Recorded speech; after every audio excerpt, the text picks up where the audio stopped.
예. 아이고, 박수까지 쳐주시네. 하나님이 이 시간 우리와 함께 하시기를 원합니다. 지치고 피곤한 몸으로 아버지의 집에 나왔는데 하나님이 우리의 병든 마음을 고쳐주시고 새 힘을 주시기를 원합니다. 지금 예배당 안에 있는 우리 어린 아기로부터 어르신 분들에게 이르기까지 오늘 주님 만나시고 한 분도 빠짐없이 꼭 주님의 음성을 들으시길 원합니다. 오늘 제가 그 그림 얘기부터 좀 시작을 하려고 합니다. 지금부터 100년 전에는 서양 미술사에서 아주 조금 놀라운 일이 일어났었어요. 어떠한 일이 나타났냐면은 그 러시아의 모스크바에서 한 50km 떨어진 작은 마을에서 1918년에 예수님의 초상화를 하나 발견하게 됩니다. 근데 그 초상화가 여러 가지로 이제 그 그림을 발견한 그림 수집가를 놀라게 했는데 한 두 가지 이유였어요. 첫 번째는 그 그림이 500년 전에 그려진 그림이었습니다. 그 500년 전에 그려진 그림이 헛간에 방치되어 있다가 발견이 된 것이었어요. 근데 두 번째로 놀란 이유는 예수님의 초상화를 발견했는데 그 한번 화면에 한번 띄워주시죠. 그 그림이 어떻습니까? 그림을 본 사람이 화들짝 놀라게 되는데 그 이유가 뭐냐면은 우리가 보통 예수님의 초상화를 생각할 때 은혜롭고 경외감이 느껴지는 예수님의 모습이 아니라 그 다음 장을 넘겨보시면 이 머리가 다 사라졌습니다. 그리고 가슴 아랫부분도 다 찢겨져 나가고, 원래 그림에는 어머니 마리아와 동역자 세례 요한도 같이 있었는데 러시아가 15세기부터 전쟁을 여러 번 겪으면서 그림이 다 파괴되고 찢겨져 나갔던 것이에요.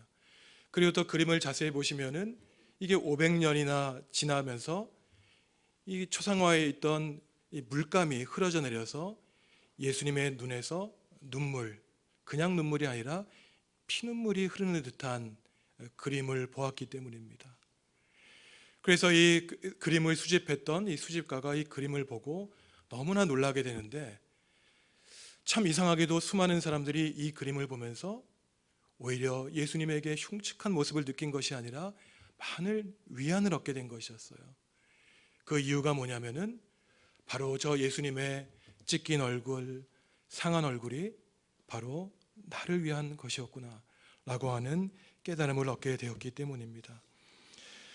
우리가 오늘 읽은 요한계시록 3장 20절 볼지어다 내가 문 밖에 서서 두드리노니 누구든지 내 음성을 듣고 문을 열면 내가 그에게로 들어가 그와 더불어 먹고 그는 나와 더불어 먹으리라. 참 아름답고 귀한 말씀으로 읽고 있지만 사실은 이 말씀은 요한계시록 오늘 라오디게아 교회에 보낸 예수님의 편지의 문맥을 보면 우리가 지금 보고 있는 듯한 처럼 슬픔과 분노에 가득 찬 예수님의 말씀입니다. 내가 이렇게 추운 겨울 너희의 마음 문을 두드리고 있는데 너희가 문을 열지 않는구나. 식어간 라오디게아 교인들에게 책망의 말씀으로 하신 말씀이에요. 요한계시록은 신앙적인 박해와 시련을 당하고 있는 사람들에게 끝까지 견뎌라, 하나님을 버리지 말고 하나님 곁에 머물러 있으면 너희가 세상의 세력을 이기게 되고 결국 하나님의 보좌에 나와 함께 앉게 될 것이다 라고 하는 격려의 말씀입니다.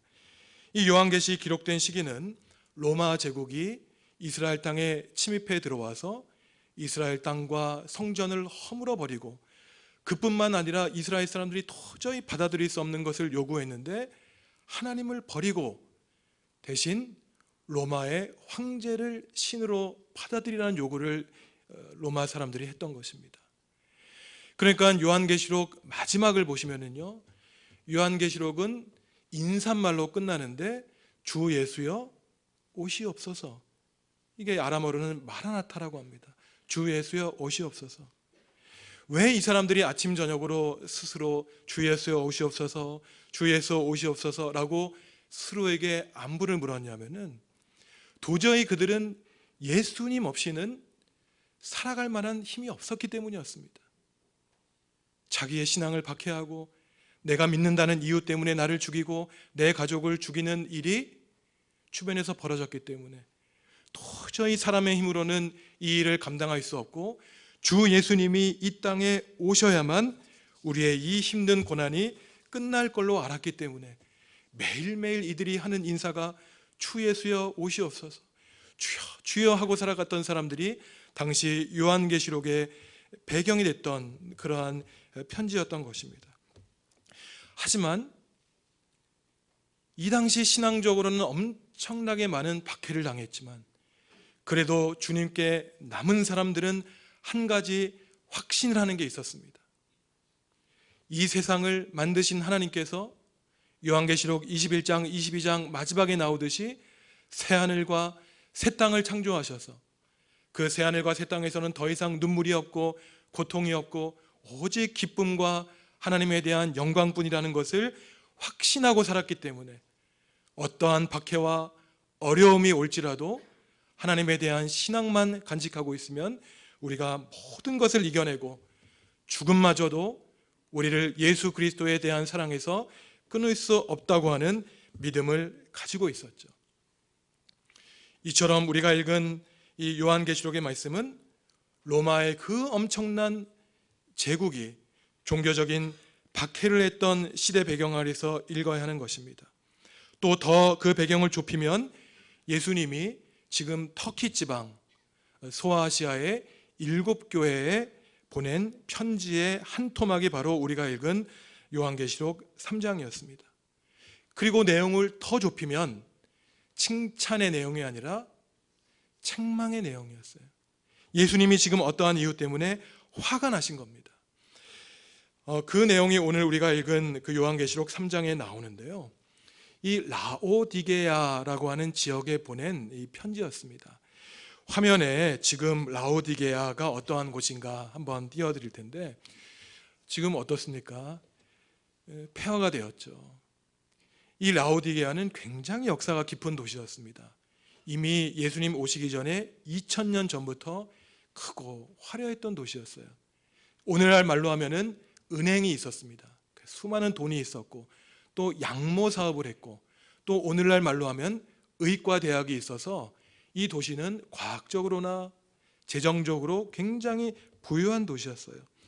근데 문제는 뭐냐면은 지금 보시면 아다시피 그 화려했던 도시가 이제는 폐허가 되었고 그저 성지답사를 하는 사람들, 여행객들만 발길을 닫는 그러한 무너진 도시가 되었습니다.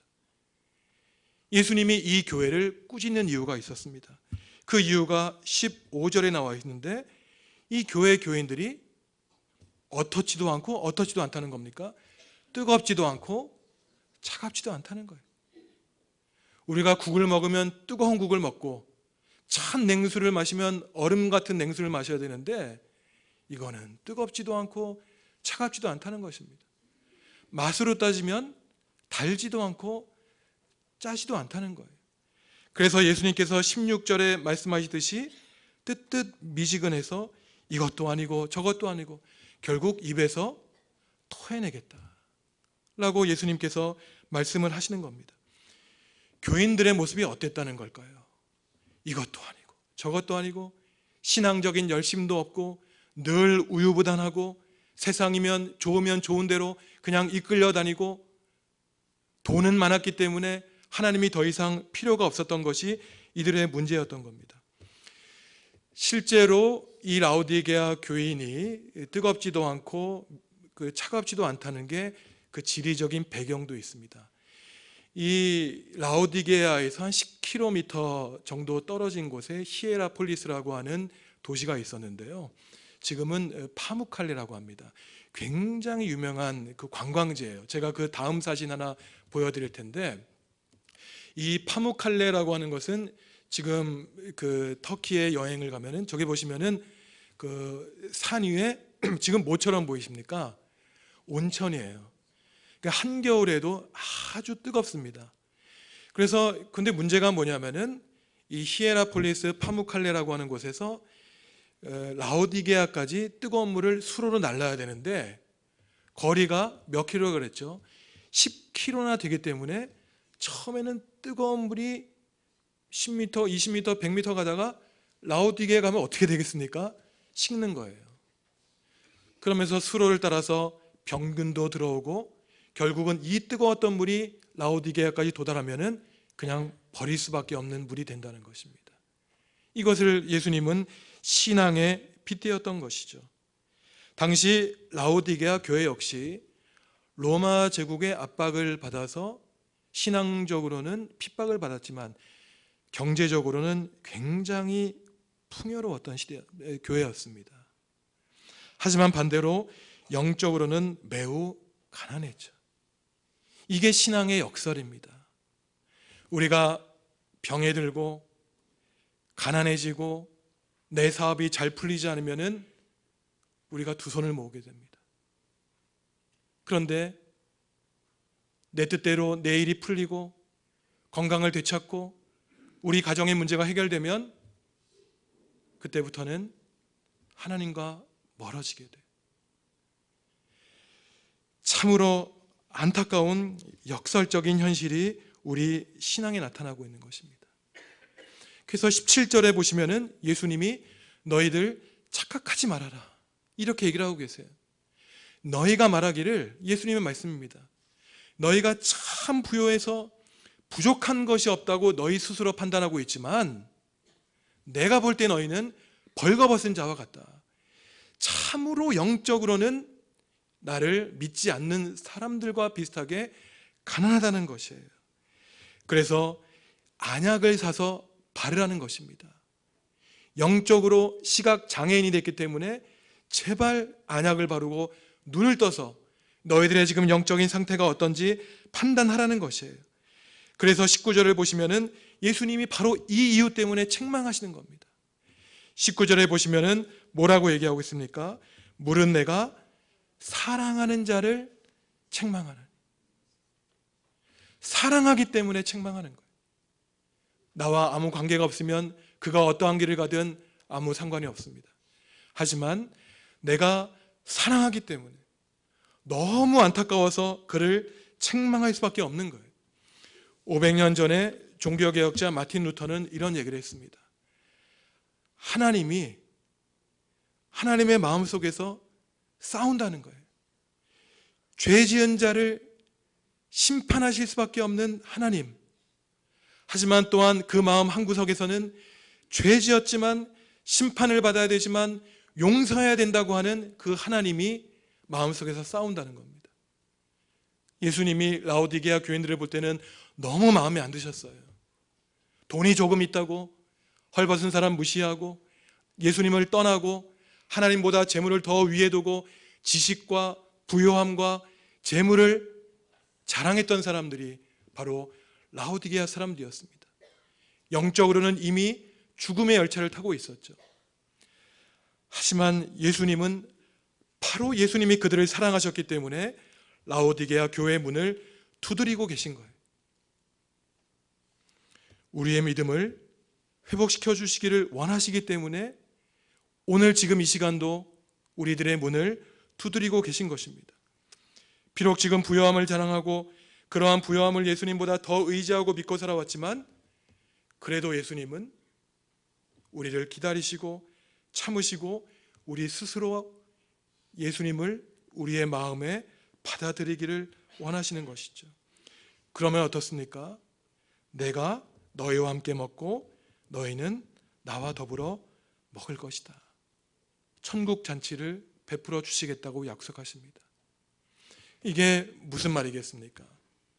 반대로 아무리 예수님이 우리의 교회 문을 두드리시고 우리의 마음 문을 두드리시더라도 우리가 우리의 문을 열지 않으면 예수님은 우리의 마음속에 들어오시지 못한다는 겁니다.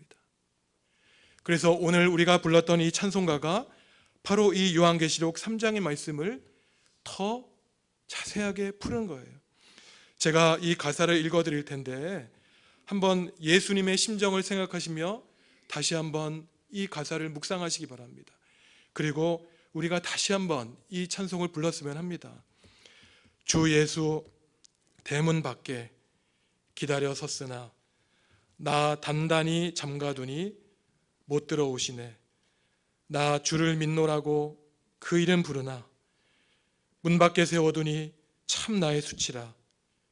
문 두드리는 손은 못 박힌 손이요 또 가시 면류관은 그 이마 둘렀네.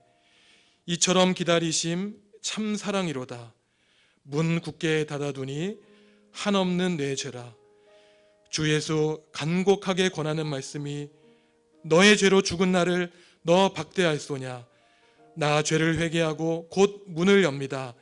다 드셔서 자정하사 떠나지 마소서. 같이 다시 한번 묵상하며 주님의 사랑에 감사하며 찬양하겠습니다.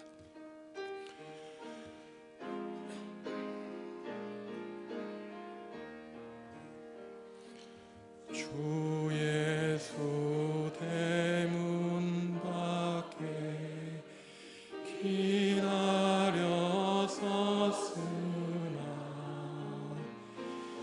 단단히 잠가두니 못 들어오시네. 나 주를 믿노라고 그 이름 부르나 문 밖에 세워두니 참 나의 수치라. 문 두드리는 손은 못 박힌 손이요 또 가시 면류관 그 이마 둘렀네. 이처럼 기다리심 참 사랑이로다. 문 굳게 닫아두니 한없는 내 죄라. 예수가 강력하게 권하는 말씀이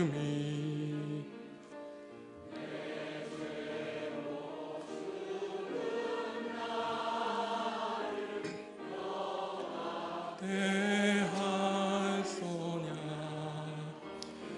나 죄를 회개하고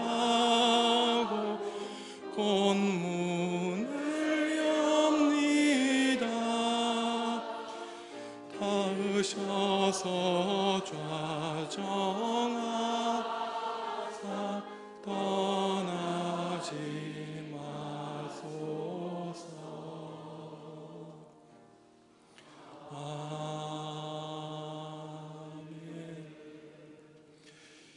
예수님이 이 땅에 오셨는데 영광을 받으려 오신 것이 아니라 죄인을 구원하시고 고난 가운데 빠져 있는 사람을 구원하시기 위해 이 땅에 오셨다는 겁니다. 그런데 우리의 마음 문을 두드리시지만 우리가 마음 문을 열지 않아 예수님을 떠나게 할까봐 걱정하는 이 찬양이 나오고 있는 것이죠. 우리가 말로는 예수님을 믿는다고 하지만 우리가 기분 좋을 때 환하게 웃으며 주님 주님 하고 우리에게 조금 어려운 일이 닥치면 주님을 원망하는 것이 연약한 우리 인생의 모습입니다.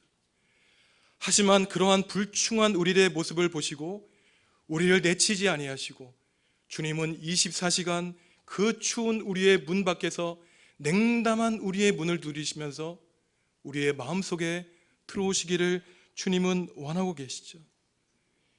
이처럼 불충한 교회 교인들, 바로 라오디게아 교인들의 모습이었습니다. 그래서 얼마나 웃긴 일이 벌어지냐면은 라오디게아라고 하는 말에서 형용사가 생기게 돼요. 라오디게아라고 하는 영어 사전에 보시면 라오디시언이라고 하는 단어가 생기는데 그 뜻이 참 부끄러운 뜻을 갖게 됩니다. 종교적으로 냉담한, 냉소적인, 열이 없는, 열정 없는, 차가운, 무관심한 이러한 뜻을 갖고 있어요. 얼마나 부끄러운 일입니까? 여러분, 성도 각자의 이름을 떠올릴 때 그 이미지가 떠오르는 거예요. 저 사람은 참 냉담하고 냉소적이고 차갑고, 어떤 사람은 뜨겁고 열정적이고 말씀을 사모하고, 하지만 안타깝게도 라오디게아 교회에는 결국은 부끄러운 별명을 갖게 되었던 것입니다. 저와 여러분은 어떻습니까? 또 우리 정읍중학교회는 과연 여러분들에 대한 평이 형용사로 나타나면 과연 어떠할까요? 제가 정읍중학교회에 이제 한 4주 정도 나왔지만 제가 어떻게 여러분들에게 느꼈을 것 같습니까? 너무너무 좋은 교회예요. 사랑이 넘치고, 성도들의 사랑이 넘치고, 푸근하고 환대하고, 제가 모르던 교회에 왔지만 제가 오래전부터 나왔던 것 같은 그러한 느낌을 받습니다. 그래서 이제 새로운 좋은 목사님만 오시면 이제 우리 교회가 말씀 가운데 더 든든히 서가리라고 믿습니다. 그래서 예수님은 둘 중에 하나밖에 없다는 거예요. 내가 지금 너희들의 문을 두드리고 있는데 문을 열 거냐, 아니면 너희의 부유함 때문에 내가 들어오기를 오히려 부담스러워하고 있느냐. 그래서 오늘 우리가 읽은 마지막 말씀에 예수님이 무서운 말씀으로 결론을 맺으시죠. 귀 있는 자는 성령이 교회들에게 하시는 말씀을 들을지어다. 들으면 문을 열 것이요, 그래도 고집부리면 어쩔 수 없이 나는 너의 마음속에 못 들어온다는 것입니다. 오늘 말씀처럼, 오늘 우리가 부른 찬송가 가사처럼 예수님이 우리에게 베풀어 주신 큰 놀라우신 사랑에 비해서는 우리가 하나님에 대한 열정과 열심은 너무나 부끄러운 것이 우리가 부정할 수 없는 현실이죠. 그래도 예수님은 우리를 야단치지 아니하시고, 우리 가운데 한 명도 주님의 사랑에서 끊어지지 아니하고 모두가 하나님의 품 안에서 살기를 원하시는 것입니다. 그래서 지금도 우리의 마음 문을 두드리고 계시죠. 볼지어다 내가 문 밖에 서서 두드리노니 누구든지 내 음성을 듣고 문을 열면,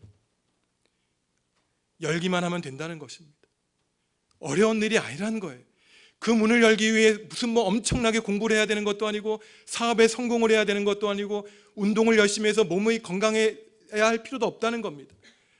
하나님은 예수님의 문을 여는 그 모든 사람들에게 절대로 차별하지 않으신다는 거예요.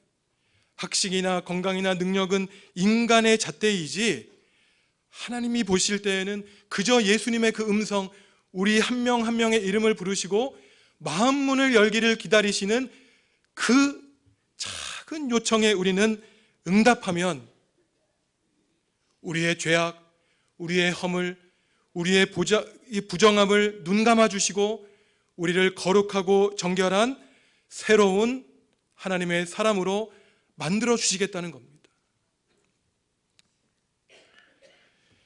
과거에 수많은 죄를 지었든, 지금 마음에 무거운 죄와 고통에 부담감이 있든, 그저 우리는 주님의 음성을 듣고 마음을 주님께 향하면 됩니다. 아까 우리가 봤던 초상화 그림처럼 더 이상 우리는 예수님의 눈에서 피눈물이 나게 하면 안 된다는 것이죠. 우리를 위해 십자가에서 고통당하신 그 예수님을 다시 우리가 십자가에 못 박는 어리석음을 보이면 안 된다는 것입니다. 성도 여러분, 우리는 예수님이 오시기를 간절히 고대하며 기다리는 대림절기를 셋째 주를 이제 열기 시작했습니다. 드디어 다음 주 수요일에는 예수님이 낮고 천한 말구유에 그 연약한 아기의 몸으로 오신 나를 기념하는 성탄절을 맞이하게 되죠. 성탄절을 기다리는 우리 그리스도인은 우리의 마음 문을 활짝 열고 매일매일 순간마다 우리와 교제하고 우리와 함께 음식을 나누기 원하시는 주님의 음성을 듣고 우리의 마음문을 열고 주님과 교제하는 삶을 살아야 되겠습니다. 이제 일주일 남은 대림절 기간 동안 몸과 마음을 정결하게 하시고, 혹시나 하나님과 사람에게 잘못한 것이 있다면 오늘 라오디게아 교인들에게 요청하신 것처럼 회개해라, 나의 책망의 말을 들으라고 하시는 하나님의 말씀을 들으시기 바랍니다. 우리의 식어져간 마음, 냉담해진 마음을 성령 하나님의 말씀으로 다시 회복시키시고 뜨거운 마음을 간직하셔서 우리 이 좋은 교회 많은 사람들에게 하나님 나라의 복음을 전해서 이 예배당이 가득 넘치고 서로 교제하며 하나님께 영광을 돌리는 정읍 중앙교회가 되기를 바랍니다. 주님의 십자가의 놀라우신 사랑과 은총이 대림절 셋째 주간을 보내는 성도 여러분들의 가정과 우리 정읍 중앙교회 가운데 늘 함께 하시기를 간절히 축원합니다. 기도하시겠습니다.